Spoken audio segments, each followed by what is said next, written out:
मधुबन के बाबा,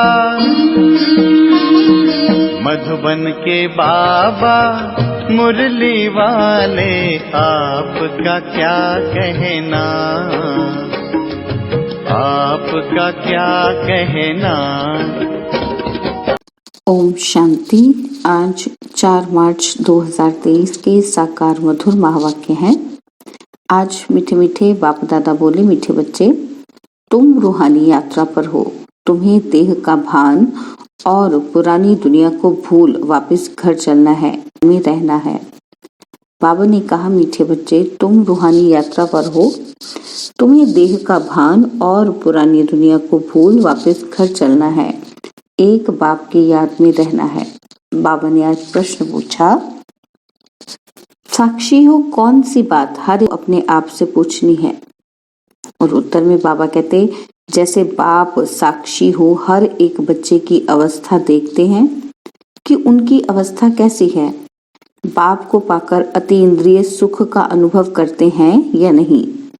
ऐसे अपने से पूछना है कि हम अपने आप को कितना सौभाग्यशाली समझते हैं, कितनी खुशी रहती है। पाप से पूरा वर्षा लिया है, वारिस बनाए हैं, योग बल से पापों को भस्म कर पुण्य आत्मा बने हैं। मुरली का गीत है, रात के राही थक मत जाना, सुबह की मंजिल दूर नहीं। ओम शांति। यह बच्चों को समझाया हुआ है कि जैसे आत्मा शांत स्वरूप है, वैसे परमपिता परमात्मा भी शांत स्वरूप है। ओम का अर्थ भी समझाया हुआ है कि ओम अर्थात अहम आत्मा मम माया। सन्यासी लोग कहते हैं कि अहम ब्रह्मी, यह ब्रह्म को ईश्वर समझते हैं, रचना को माया कह देते हैं। अहम ब्रह्मी का यह अर्थ करते हैं, परंतु है सब रॉन्ग। मनुष्य जो कुछ करते हैं सब मनुष्यों की सुनी सुनाई पर, जिसने जो कुछ समझाया, जो रस्म चलाई, उस पर चल पड़ते हैं, उसका नाम हो जाता है। यह भी ड्रामा में नूंद है। अब बाप कहते हैं कि हे राही, कहाँ के राही? परम धाम के राही। ये हो गई रूहानी यात्रा रूहों के लिए, आत्माओं के वापस जाने के लिए यात्रा है। गाइड तो जरूर चाहिए।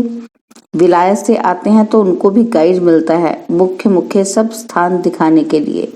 परमपिता परमात्मा को भी गाइड कहा जाता है और पंडों को भी गाइड कहा जाता है। तो बाप कहते हैं, बच्चे, अब मैं आया हूँ तुम बच्चों को वापस ले जाने। कितनी फर्स्ट क्लास यात्रा है, जिसके लिए भक्त लोग आधा कल्प से भक्ति करते आए हैं। कहते हैं, आओ हमको अपने धाम में ले चलो। वह जिस्मानी यात्राएं हैं अनेक प्रकार की। कितने जिस्मानी पंडे हैं, रूहानी पंडा एक ही है। उन्होंने फिर पांडव सेना, शक्ति सेना दिखाई है। लड़ाई की तो कोई बात ही नहीं। बाप बैठ समझाते हैं कि हे मीठे बच्चे, पहले तो ये निश्चय होना चाहिए कि बरोबर वह बाप है। तुम्हारा बुद्धि योग बाप के पास जाना चाहिए। बाप आया हुआ है हमको वापस ले जाने के लिए। यहाँ ये है दुख धाम, पतित दुनिया, नरक। हेल नाम तो है ना, और गाते भी हैं, लेफ्ट फॉर हेवनली अबोर्ड। जरूर कोई नई चीज है। मनुष्य जानते नहीं, सिर्फ कह देते हैं। रस्म रिवाज जो चली आई है सो कह देते हैं कि फलाना ज्योति जो समाया, अर्थात आत्मा परमात्मा बन गई। यह नहीं जानते कि ड्रामा है। आत्मा इमॉर्टल है। उस अविनाशी आत्मा में 84 जन्मों का पाठ भरा हुआ है, परमात्मा में भी भरा हुआ है। इसको कहा जाता है ड्रामा की कुदरत।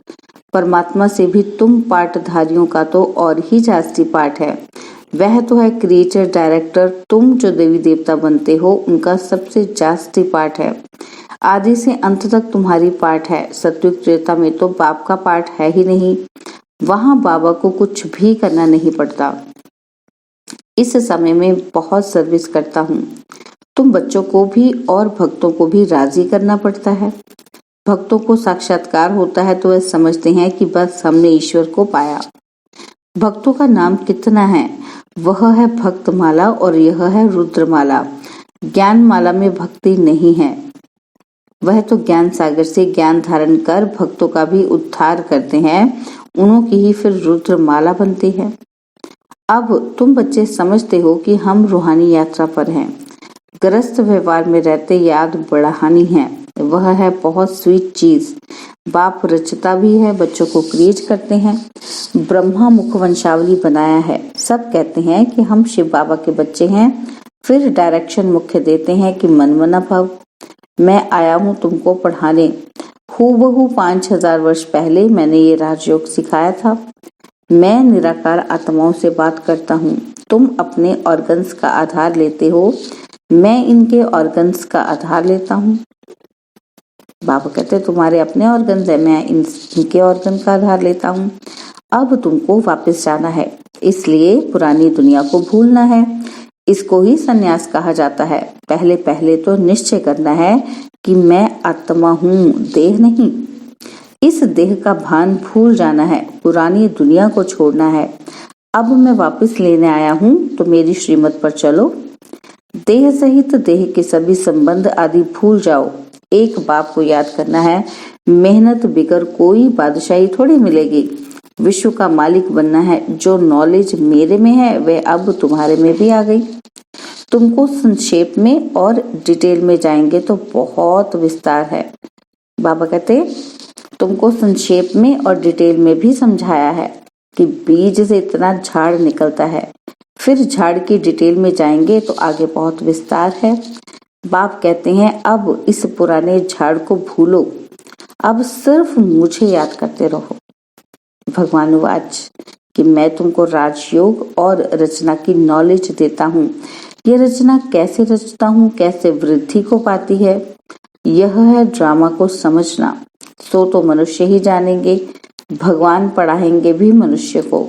मुख्य है गीता। गीता का नाम है, गीता में है भगवान वाच। ऐसे नहीं कि व्यास भगवान वाच।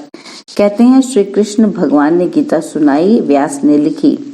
वह तो पीछे लिखी गई है ना, इस समय लिखें वह तो विनाश हो जाएंगे। तुम यह सभी करके 2-4 हजार बनाएंगे, वह गीताएं तो लाखों करोड़ों की अंदाज में है।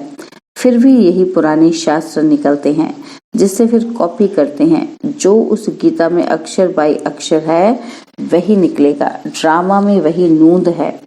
जिस समय शास्त्र लिखे हैं उसी समय लिखेंगे भी जरूर। लक्ष्मी नारायण भी वही बन रहे हैं, वही उनके महल आदि बनेंगे। इस समय बाबा ने इस कल्प वृक्ष का और ड्रामा का ज्ञान दिया है। कहते हैं तुम अब मिले हो, कल्प कल्प मिलते रहेंगे। भगवान वाच भी लिखा हुआ है कि मैं तुमको राजयोग सिखाता हूँ। भगवान नई सृष्टि रचते हैं, जरूर उनको राजा बनाएंगे। द्वापर का तो नहीं बनाएंगे ना। कहते हैं कल्प कल्प में संगम पर ही आता हूँ। गाइड तो अंत तक साथ होगा। वह गुरु लोग तो मर जाते हैं, फिर उन्हों की गद्दी चलती है। बाप कहते हैं मुझे तो तुम सबको वापस ले जाना है। मैं अपने पूरे समय पर आता हूँ, ये बातें और कोई समझा नहीं सकते। मन मना भव का अक्षर गीता में भी आदि और अंत में है। यही कहते हैं कि मुझे याद करो, मैं तुमको विश्व का मालिक इन लक्ष्मी नारायण जैसा बनाऊंगा, राजाओं का राजा बनाऊंगा। उसी सूर्यवंशी चंद्रवंशी घराने में तुम पुनर्जन्म लेंगे। अभी तुम कलयुग में हो, कलयुग से तुमको सतयुग में ले जा रहा हूँ। मैं कल्प कल्प आकर स्थाता हूँ, इस समय ही आऊंगा। हम भी ड्रामा के वश हैं, साक्षी हो हर एक की अवस्था को देखते हैं कि इनकी अवस्था कैसी है। बेहद के बाप को पाकर अतीन्द्रिय सुख को पाते हैं कि नहीं। हर एक अपने दिल से पूछे कि हम अपने को कितना सौभाग्यशाली समझते हैं। बाप के बच्चे बने हैं तो बाप से पूरा वर्षा लिया है। ऐसे भी नहीं कि बाबा सबको लक्ष्मी नारायण बनाएंगे। यह पढ़ाई है। जितना जो पुरुषार्थ करे, तो स्कूल में पढ़ा जाता है ना, तो एम ऑब्जेक्ट तो रहती है। तो तुम जानते हो कि हम 5000 वर्ष पहले मुआफी को हूबहू बाप आकर राजयोग सिखला रहे हैं। तो भगवान वाच कि मैं तुमको पतित मनुष्य से पावन देवता बनाता हूँ। गॉड पढ़ाते हैं तो जरूर गॉड गॉडेज बनाएंगे ना। तो जैसे बैरिस्टर बैरिस्टर बनाते हैं, भक्ति मार्ग में भगवती भगवान कहते हैं, परंतु हैं देवी देवताएं। आदि सनातन देवी देवता धर्म कहा जाता है। तुम जानते हो कि कैसे बाप आकर हमको पढ़ाते हैं। मुख्य एम ऑब्जेक्ट भी बुद्धि में है। चक्र तो बुद्धि में फिराना ही है। ग्रस्त व्यवहार में रहते पवित्र रहना है। पवित्र नहीं बनेंगे तो पवित्र दुनिया के मालिक कैसे बनेंगे? यह ड्रामा का राज और कोई समझ नहीं सकते। यह चित्र आदि भी बाप ने बनवाए हैं। बाबा थोड़ी आर्टिस्ट था, वह चीज और कोई बनवा नहीं सकता। यह मैप्स हैं, यह झाड़ है, बीज ऊपर है।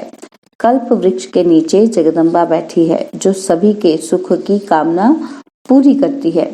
सत्य में दुख का नाम नहीं होता। तुम कहेंगे कि हम नई दुनिया के मालिक बन रहे हैं। मनुष्य से देवता किए करत न लागी वार। सिख धर्म के लोग उनकी महिमा करते हैं। देवी देवता ही स्वर्ग के मालिक थे। वह अब और धर्मों में कन्वर्ट हो गए हैं और फिर निकलते आएंगे। हम भी आगे हिंदू धर्म लिखते थे, अभी हम कहते हैं कि ब्राह्मण धर्म के हैं। भले हम ब्राह्मण धर्म लिखते हैं, परंतु वह फिर भी हिंदू समझ लेते हैं, क्योंकि उनके पास ब्राह्मण धर्म का कॉलम कोई है ही नहीं। हम देवी देवता कहेंगे तो भी बदली कर हिंदू लिख देंगे, क्योंकि ब्राह्मण अथवा देवी देवता धर्म का नाम ही गुम है। अभी तुम बच्चे जानते हो कि हम सो देवी देवता बनने के लिए पुरुषार्थ कर रहे हैं। वहाँ यथा राजा रानी तथा प्रजा सभी की इन लक्ष्मी नारायण जैसी ड्रेस रहती है। पीताम्बर यह है सतयुगी सूर्यवंशी की ड्रेस। त्रेता में राम राज्य में फिर दूसरी ड्रेस होती है। रस्म रिवाज अलग होती है। श्री कृष्ण को हमेशा पीताम्बर धारी कहते हैं। तो अब यह निश्चय करना है कि बाप हमको स्वर्ग का वर्षा देते हैं। यह मृत्युलोक खत्म होना है। जब तुम निरंतर बाप को याद करते रहेंगे तब संपूर्ण निर्विकारी बनेंगे। उसी योग बल से पाप कटते जाएंगे। मनुष्य आत्मा हो जाएंगे, पुण्य आत्मा हो जाएंगे। मनुष्य आत्मा से, साधारण मनुष्य आत्मा से क्या बनेंगे? हम पुण्य आत्मा हो जाएंगे। तुम बाप के पास सरेंडर होते हो, पुण्य करते हो, फिर याद से आत्मा पवित्र बनती जाती है। कोई को भी समझाना है बहुत सहज। भगवानुवाच कब सुना है? स्वर्ग की स्थापना करने वाला वही फादर है। बाप और वर्षे को याद करना है। महाराजा बनना चाहते हो तो बताओ तुमने कितनी प्रजा बनाई है? ऐसे बहुत लिखते हैं कि फलाने ने हमको दृष्टि दी, तीर लग गया। प्रजा बनाने और वारिस बनाने की मेहनत करनी पड़े। प्रजा तो बहुत सहज बन जाती है, और फिर गद्दी पर कौन बैठेंगे? तो वह भी मेहनत कर बनाना है। माया जीत जगत जीत बनना है, तो माया से हारे हार है। पाप से शक्ति लेनी है। ये मेहनत तुम बच्चों को करनी है। कोई भी बात में मूंझते हो तो पूछते रहो। बाबा पढ़ाते हैं तो इसमें कोई संशय नहीं आना चाहिए ना। तो अनेक प्रकार के संकल्पों के तूफान तो आएंगे। बुद्धि योग तोड़ने की कोशिश करेंगे, तूफान लगेंगे, माया खूब हैरान करेगी। फिर कहेंगे ये तो माथा ही खराब हो पड़ा है। जो बीमारी आधी कभी हुई नहीं सो अब होती रहती है। विघ्न बहुत आएंगे, इसमें कमजोर नहीं बनना है। अच्छा, बाप दादा, मीठी मीठी मम्मा का सिकिलते बच्चों प्रति याद प्यार और गुड मॉर्निंग। रूहानी बाप की रूहानी बच्चों को नमस्ते। हम रूहानी बच्चों की रूहानी बाप दादाजी को दिलवा जान सिकवा प्रेम से ओम शांति। प्यारे बाबा, मीठे बाबा, मेरे बाबा, शुक्रिया बाबा, शुक्रिया बाबा, शुक्रिया बाबा। धारणा के लिए मुख्य सार है। पहला पॉइंट कि बाप ने जो फर्स्ट क्लास यात्रा सिखलाई है उस रूहानी यात्रा पर रहना है। श्रीमत पर देह सहित सब कुछ भूलना है। और सेकंड पॉइंट है कभी भी माया के तूफानों में कमजोर व संशय बुद्धि नहीं बनना है। किसी भी बात में मूंझना नहीं है। बाबा ने आज वरदान दिया कि सदा भरपूरता की अनुभूति द्वारा टेढ़े रास्ते को सीधा बनाने वाले शक्ति अवतार भव। सदा भरपूरता की अनुभूति द्वारा टेढ़े रास्ते को सीधा बनाने वाले शक्ति अवतार भव। सदा शक्ति के, गुणों के, ज्ञान के, खुशी के खजाने से भरपूर रहो तो भरपूरता के नशे से टेढ़ा रास्ता भी सीधा हो जाएगा। अगर खाली होंगे तो गड्ढा बन जाएगा और गड्ढे में गिरने से मोच आएगी। जो कमजोर और खाली होते हैं उन्हें संकल्पों की मोच आती है। शक्ति अवतार अर्थात टेढ़े को सीधा करने का कॉन्ट्रैक्ट लेने वाले। ऐसा कॉन्ट्रैक्ट लेने वाले कभी यह नहीं कह सकते कि रास्ता टेढ़ा है।